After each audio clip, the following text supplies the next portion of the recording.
Egal ob Naked Bike oder Supersportler, wenn wir uns aufs Motorrad setzen, steht Fahrspaß im Vordergrund.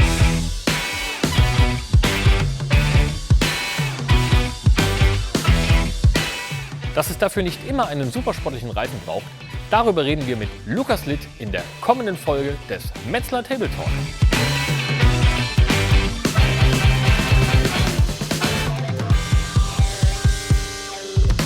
Hallo, mein Name ist Michael und ich begrüße euch zu einer weiteren Episode des Metzler Table Talk. Heute werden wir uns einem der wichtigsten Themen für Motorradfahrer überhaupt widmen, und zwar dem Thema Fahrspaß und wie man da das Maximum generiert. Und ich habe mir jemanden an die Seite geholt, wie in den meisten Folgen zum Table Talk. Lukas Litt ist an meiner Seite. Hallo. Und er ist als YouTube-Content Creator und ich sag mal Instagram-Content Creator im Bereich Motorrad extrem viel unterwegs, macht sehr viele Geschichten in den unterschiedlichsten Motorradbereichen. Und ich denke mal, du wirst dich mit dem Thema sehr, sehr gut auskennen und sehr, sehr viel Fahrspaß schon erlebt haben. Deswegen die wichtigste Frage für mich, die Saison steht jetzt erst bevor. Was war denn letztes Jahr so für dich ein Highlight? Was hast du denn alles gemacht? Was habe ich alles gemacht? Ich war unter anderem unterwegs im Schwarzwald, zum ersten Mal im Schwarzwald. Ich war noch nie im Schwarzwald, als Hamburger ist das ja auch eine kleine Fahrt runter. Das war auf jeden Fall ein cooles Erlebnis mit einer Street Triple RS. Hatte eine Menge Fahrspaß gehabt und halte das natürlich auch immer als Video fest. Ich meine, darum geht es ja auch viel auf dem Kanal, einfach den Spaß fürs Motorradfahren übertragen sozusagen auf die Zuschauer. Und da war auf jeden Fall der Schwarzwald echt eine richtig coole Sache, die ich unternommen habe. Natürlich extrem viel Rennstrecke konnte ich trotzdem fahren, trotz der aktuellen Situation, aber war wirklich richtig cool. Also die ganzen Rennevents konnten stattfinden. Da müsste ich mal überlegen, ich bin mein erstes Rennen gefahren. Da war auch eine Menge Fahrspaß und Emotionen dabei, gerade wenn man dann durchs Ziel fährt und dann kann man sich mal so richtig freuen. Da kam auch ein kleiner Freudenschrei raus. Also ich würde auf jeden Fall sagen, so Top-1-Event war eigentlich mein erstes Rennen. Und danach kommt tatsächlich schon wieder so ein bisschen was mal auf der Straße machen. Also so Thema Landstraße fahren, Schwarzwald war genial. Also das waren so meine Top-2-Momente. Ich überlege, ein dritter Moment ist eigentlich jedes Mal, wenn ich aufs Motorrad steige. Also ich fahre auch viel in Hamburg durch die Stadt, einfach als Mobilitätsmittel. Und selbst da habe ich Fahrspaß. Also selbst wenn es nur die kurzen Strecken sind. Aber selbst da, ich steige auf morgens, ich will ins Büro fahren oder so, habe ich auch Spaß. Also ja. Also das hört sich auf jeden Fall schon mal sehr, sehr gut an. Eine Frage noch zu diesem Top 1, ich sag mal, Motorrad-Spaß-Event, die Rennstrecke und der Freudenschrei bei der Fahrt über die Ziellinie. Hast du da tatsächlich auch einen Podestplatz belegt oder war das einfach nur das? War da tatsächlich es war ein dann auch Fun-Rennen, aber es war ja trotzdem mein erstes Rennen und ich habe beim Rennevent gemerkt, irgendwie das Tempo, das kann ich irgendwie mitgehen auf dieser Strecke. Und bin dann auch so rangegangen, dachte, cool, fahre ich mal ordentlich. Und wirklich während des Rennens sind so viele Dinge passiert. Ich habe das auch alles als Video festgehalten. Falls ihr irgendwas einblenden wollt oder so, könnt ihr ja gucken. Ich wurde wieder überholt. Ich habe den dann zuerst zweiten überholt. Er hat mich wieder überholt. Er hat sich verbremst. Ich habe mich verschaltet. Also die ganze Zeit immer gewechselt, so über dieses ganze 15-Minuten-Rennen.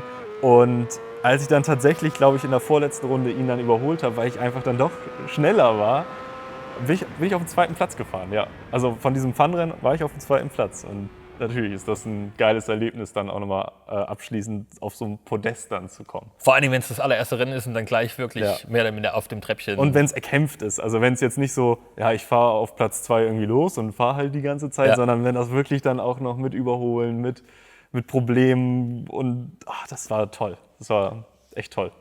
Da hast du ja gerade gesagt, das war ein Fun-Rennen. Welchen Reifen bist du gefahren? Slick schon? Also ich bin den Metzler K1 gefahren, also die K1-Mischung vorne, hinten gefahren auf meiner Yamaha R6. Genau. Also 180/60 dann? 180/60, okay. Genau. Super Sportdimension. Ja, Glückwunsch an der Stelle nochmal. Danke. Jetzt hast du ja das Thema Straße auch schon angedeutet, aber ich habe auch gesehen, du bist auch schon im Dreck unterwegs gewesen. Oder beziehungsweise jetzt eine neue Passion in die Richtung? Das ganze Thema Motocross würde ich gerne mal annehmen. Ich habe mal geguckt, Enduro, Motocross, aber irgendwie fand ich das Thema Motocross jetzt für mich erstmal interessanter, weil das ein bisschen mehr Rennstreckencharakter hat. Also ist ja quasi auch eine Rundstrecke, die man immer fährt. Ja. Und im Enduro hat auch seine Vor- und Nachteile oder macht auch auf jeden Fall viel Spaß. Aber ich dachte mir, komm, irgendwie eine Sache musst du jetzt erstmal machen. Habe ich mich fürs Motocross entschieden. Und Ja, da fange ich jetzt an. Also da kann ich noch nicht so viel zu sagen, aber es macht auf jeden Fall Spaß, sich wieder einen neuen Part vom Motorradfahren zu haben, wo man sich dann, muss ja von neu an lernen. Also das kann man nicht vergleichen mit Straßenmotorradfahren. Ja. Also es ist ganz anders und das hat auch einen gewissen Reiz. Aber da werde ich wahrscheinlich noch das ein oder andere Jahr brauchen, damit ich da gut werde. Okay. Spaß macht trotzdem. Darauf wollte ich nämlich gerade eingehen. Du hast ja gesagt, Rennstrecke, bist jetzt dein erstes Rennen gefahren. Du hast logischerweise vorher schon doch einige Renntrainings absolviert. Du hast angedeutet, du bist im Schwarzwald unterwegs gewesen. Jetzt letztes Jahr fährst natürlich allgemein sehr viel Straße unter unterschiedlichsten Bedingungen. Bist jetzt im Dreck unterwegs gewesen, gerade da am Anfang.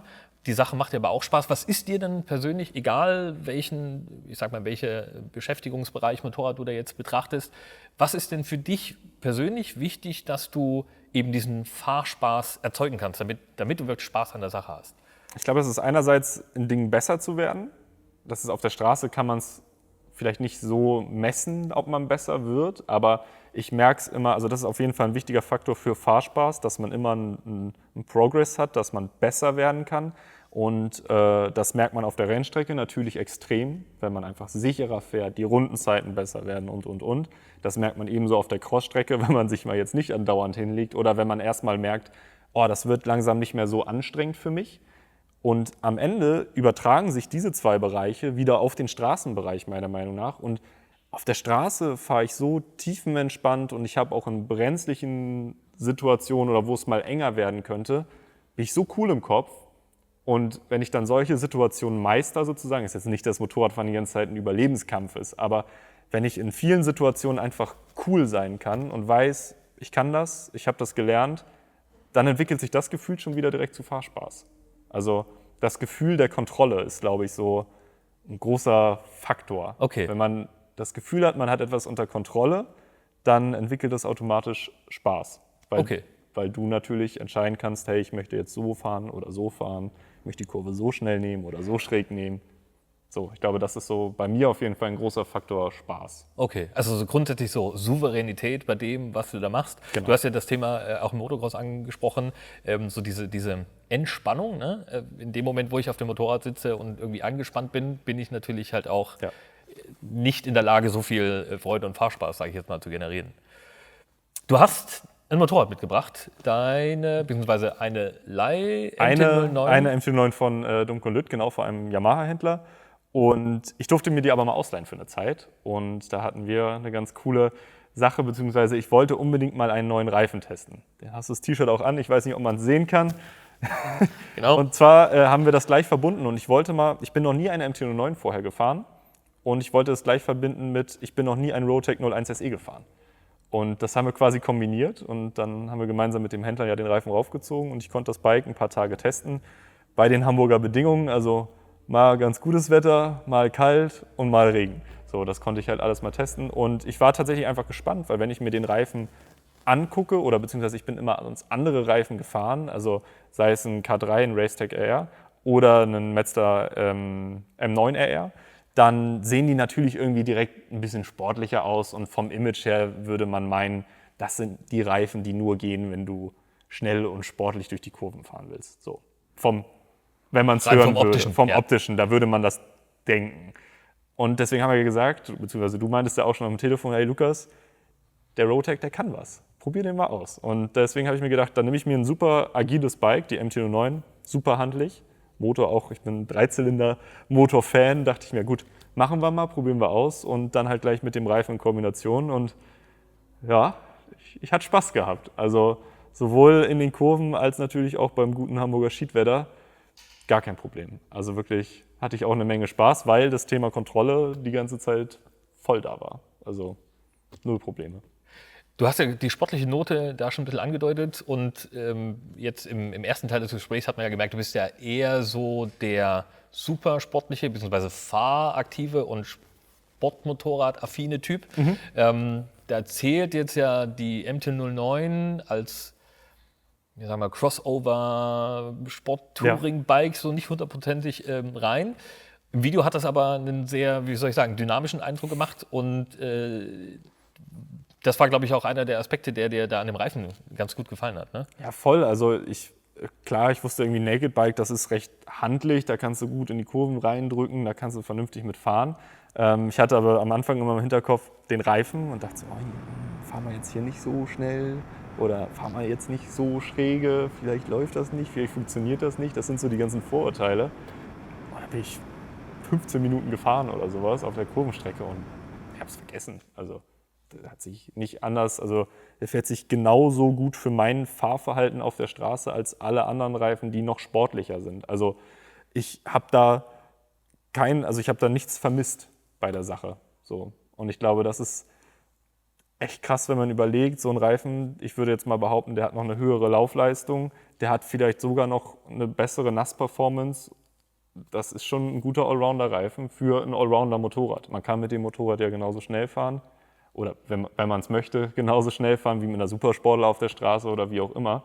Und da hat man, glaube ich, in der Kombination auf jeden Fall ein gutes Setup, zumindest für uns für den Norden. Das wollte ich jetzt nämlich gerade andeuten. Ne? Hamburg ist ja jetzt nicht unbedingt dafür bekannt, erstens extrem heiße Sommer zu haben und dann den Rest des Jahres ja doch eher Ist durchwachsen. Durchwachsen, so ein bisschen grau. Ich glaube, in dem Umfeld passt das, glaube ich, ganz gut. Die Kollegen, ich sage jetzt mal Kollegen in Bezug auf dich, von MCN aus Großbritannien und von Ride, die haben den Reifen ja auch im irgendwie großen Sport-Touring-Vergleich getestet und hat dann Testsieger souverän eingefahren. Ich glaube, da lässt sich ja quasi das Wetter Hamburg und ist ja so leicht britisch Es war ganz witzig, immer wenn ich meine Triumph in Hamburg gefahren bin, dann war auch immer schlechtes Wetter. Ach was? Ja, es war so ein Running Gag bei mir auf Instagram. Immer, ich hole das Motorrad raus, ich stelle es 10 Minuten ab oder so, ich komme wieder raus, Regen. Das kann nicht sein. Das kann nicht sein. Das war immer Regen. Das war richtig britisches Wetter.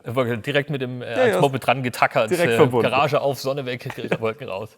Ja. Jetzt hast du die Triumph ja in Anführungsstrichen angedeutet, die MT-09 ist ja quasi ein ähnliches Segment. Du produzierst natürlich den Content für deinen Kanal, logischerweise auch für deine Community, die an diesen verschiedenen Sportbereichen, Motorradfahrbereichen interessiert ist. Und der große Vorteil, sei es jetzt auf YouTube, sei es auf Instagram oder auch TikTok bist ja auch aktiv, ist ja der Kommunikation, dass deine Community, deine Fans, deine Abonnenten direkt auf das reagieren können und sich tatsächlich ja auch mit dir austauschen. Jetzt bist du noch relativ jung. Ich gehe mal davon aus, deine Zielgruppe wird wahrscheinlich auch eher im Motorrad-Einsteiger, also tatsächlich nicht Moped, sondern Moped bzw. Motorrad-Einsteigerbereich sich bewegen. Hast du ein Gefühl dafür, was da so für Motorräder gefahren werden? Also grundsätzlich hat sich meine Zielgruppe in diesen 3-4 Jahren, die ich das jetzt mache, auch mit verändert. Also am Anfang würde ich behaupten, waren es viele Fahranfänger, so wie ich auch zu dem Zeitpunkt. Mittlerweile würde ich sogar eher behaupten, dass sich die Zielgruppe ein bisschen nach hinten verschoben hat. Man hat natürlich die Rennsportbereiche durch meinen Rennsport-Content, aber auf der Straße merke ich auch, ich glaube, wir sind so zwischen 18 bis 25 Jahre, also auch jetzt bald 25. Da befinden sich auch viele und ich merke tatsächlich, dass die Zielgruppe viel im Bereich zwischen, ich fahre jetzt gerade A2-Motorräder, also gedrosselte Motorräder, zu dem Sprung dann. Da befinden sich viele. Oder dann tatsächlich einfach, ich fahre schon ganz lange Motorrad, das habe ich auch einige Anfragen immer oder Fragen zu Reifen oder zu Motorrädern, die dann wirklich schon so um die 30 sind und schon lange Landstraße, vielleicht auch Rennstrecke und so weiter fahren. Es streckt sich eigentlich über die gesamte Sparte, sei es 125er, sei es A2, sei es ein normales, nicht übermotorisiertes Motorrad oder dann wirklich mit richtig Dampf. Vom Gefühl her würde ich sagen, dass aber so diese Übergangsgruppe die größte ist. Okay, also jetzt mal sagen, so A2 zu A zum A-Führerschein. Okay, also tatsächlich, ich sag mal, der klassische Motorradfahrer, der halt hauptsächlich auf der Landstraße unterwegs ist und ja, ich sag mal, bleiben wir wieder beim Thema, Fahrspaß quasi unter den unterschiedlichsten Bedingungen sucht, also der halt auch eine Alpentour macht, der das Motorrad, gerade die Jüngeren vielleicht auch noch irgendwie zum Pendeln benutzt und für den Weg zur Arbeit oder einfach um eine Tüte Milch im Supermarkt zu holen. Also gar nicht mal so sehr spezialisiert, wie man vielleicht vermuten könnte, weil dein Content ja doch auch sehr Richtung Rennsport tendiert. Man muss ja leider immer dazu auch sagen, das Thema Rennsport ist leider auch sehr finanziell aufwendig und dementsprechend sehe ich es ein bisschen als meinen Job. Ich kann meinen Traum da leben, ich kann meinen Rennsport machen, ich liebe das und viele erleben das quasi mit. Und das ist der Fahrspaß, den ich auf der Rennstrecke teile. Was aber gar nicht unbedingt heißt, dass dann alle, obwohl sie es gucken, auch selber Rennstrecke fahren wollen. Manchen ist es vielleicht auch zu schnell, aber sie interessieren sich trotzdem dafür. Also dementsprechend hast du auf jeden Fall recht, dass der Großteil eigentlich auf der Straße stattfindet. Genau. Jetzt hast du ja letztes Jahr den SE getestet, du hast den M9RR getestet, was ja quasi beides sportliche bis supersportliche Straßenreifen sind. In welchem Rahmen kommen denn da Rückfragen zum Thema, also auf die Produkte an sich oder vielleicht auch generell zum Thema Reifen? Was sind denn da so für Fragen, die in diesem, aus der Ecke der Community kommen? Meistens ist eigentlich immer, die größte Angst ist immer, dass er nicht sportlich genug ist. Irgendwie ist das immer so, ja, aber kann der denn auch was? Weil viele davon ausgehen, dass es eigentlich am Reifen mangelt. Ja. Tut es ja meistens, wenn wir ehrlich sind, nicht, sondern eigentlich eher, wie fährst du Kurven, wie ist dein Fahrstil. Meistens kann man da viel mehr verbessern als am Reifen, weil mittlerweile sind wir ehrlich, also alle Motorradreifen, alle neuen, die es gibt, die haben so ein Potenzial. Ich glaube, das können die wenigsten eigentlich richtig ausschöpfen in dem vernünftigen Maße. Deswegen so immer dieses, ja, kann ich damit auch richtig schräge fahren? Das ist so eigentlich immer so eine Top 1 oder ist auf jeden Fall mit in den Top 5 mit drin. Dann Laufleistung ist tatsächlich auch interessant, kann ich selber verstehen. Ich habe auf meiner Street Triple, auf meiner ersten, habe ich mir damals tatsächlich einen Wetzlar aufgezogen, und zwar den Racetech RK3. Und ja, der geht natürlich schon schneller weg als, ich sag mal jetzt ein Roadtech oder einen M9RR. Und ich kann die Leute auch verstehen, dass sie sagen, ich hätte gern schon irgendwas, was ich auch ein bisschen länger fahren kann. Oder zumindest, ich fahre echt viel, dass der die Saison durchhält. So. Ja. So. Das ist auf jeden Fall, Reichweite ist ein großes Thema. Und Nass-Performance bzw. Performance bei Nässe. Ich bin froh, dass sich die Leute da Gedanken machen, weil es macht einfach einen extremen Unterschied, ob man jetzt so einen Hypersport-Reifen fährt. Und dann fängt es an zu regnen und dann stehst du da. Ja. Dann machen die nämlich ab und zu nicht mehr ganz so viel Spaß. Und da freuen sich dann die Fahrer mit einem Roadtech oder mit einem M9RR, die sagen, ja gut, ist nass, aber habe ich die Straße halt für mich. Ne? So. Ja. Und es kommt auch immer mehr. Ich glaube, die Leute wollen eigentlich, so wie immer, sie wollen eigentlich von allem das Beste. Sie wollen die maximale Laufleistung, sie wollen die maximale Performance, sie wollen die maximale Nass-Performance, beim Bremsen soll top sein und am besten brauchst du sie nicht aufwärmen. Ja. Also die eierlegende Wollmilchsau. Genau, sozusagen. so. Aber da gibt es ja tatsächlich, also mittlerweile ist das Potenzial von den ganzen Reifen ja echt so gut geworden, dass man dann immer sagen kann, okay, ist dir jetzt die Laufleistung am wichtigsten, dann nimmst du zum Beispiel einen Roadtech oder so. Ja. Oder ist dir die Performance am wichtigsten?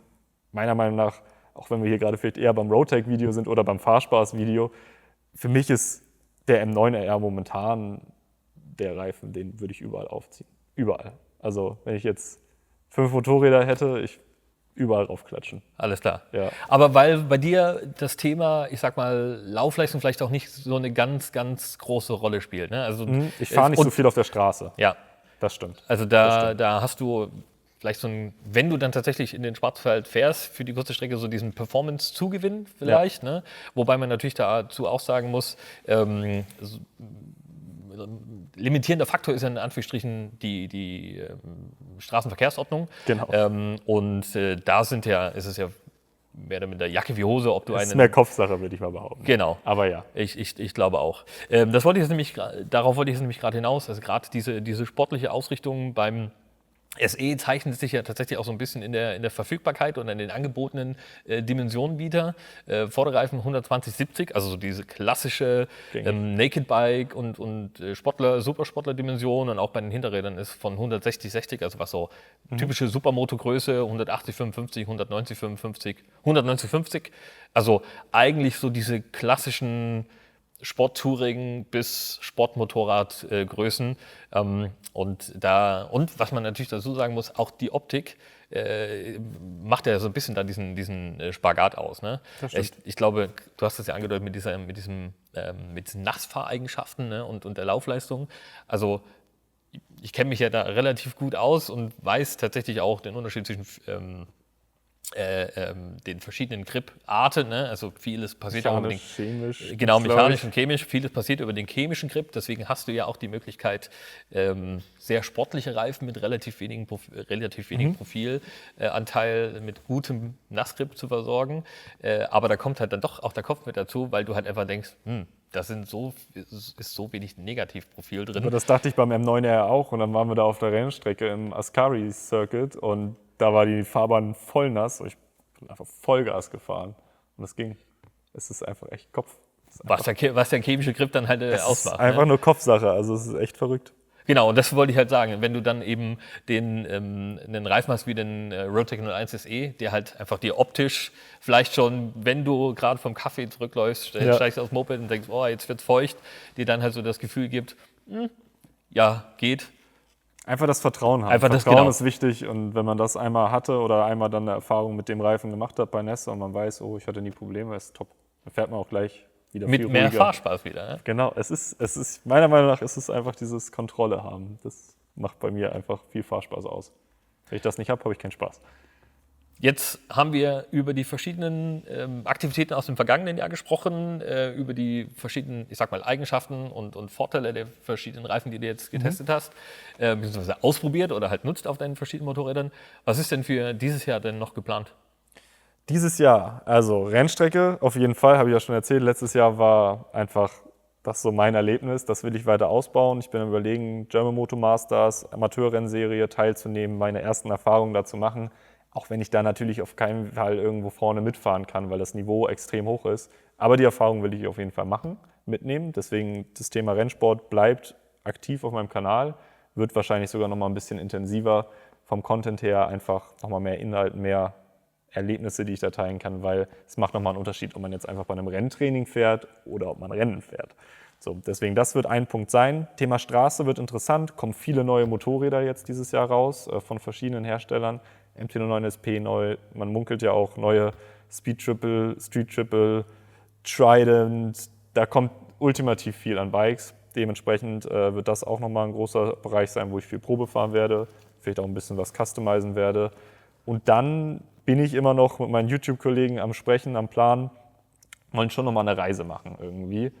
Ob das jetzt extrem krass auf einmal schon Enduro-Gelände sein soll oder wie auch immer, wahrscheinlich nicht. Aber ich denke mal, irgendwie eine längere Reise, ein paar tausend Kilometer mal abrocken mit Zelt hinten drauf auf einem Motorrad, das würde ich gerne auch nochmal machen. Gerne auch mal ein bisschen Schotter oder mal ein bisschen abseits von der Straße, weil dann sieht man ja direkt wieder mehr vom Land. Das ist geplant und ja, Motocross da bin ich dran. das übe ich noch. Die ersten Schritte sind gemacht.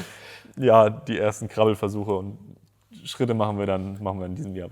Alles klar. Ja, wenn das Reisethema aktuell wird, kannst du uns ja gerne Bescheid geben. Gerade wenn du sagst, mehrere tausend Kilometer, das wäre tatsächlich auch irgendwie eine Geschichte, in der eben der Roadtec 01 SE eine gute Figur machen könnte, weil du einfach die sportlichen Eigenschaften hast und eben dann dir, wenn es mal ein bisschen länger geht, ein bisschen weiter fährst, keine Gedanken wegen der Laufleistung machen musst. Genau. Da wünsche ich dir auf jeden Fall schon ganz, ganz viel Spaß für die kommende Saison. Bin gespannt, wie die weiteren Planungen sich entwickeln und was dann tatsächlich trotz der Umstände, die sich hoffentlich verbessern, realisierbar ist.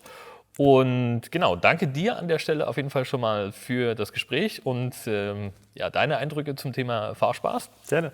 Und euch danke ich natürlich auch wie immer für die Aufmerksamkeit.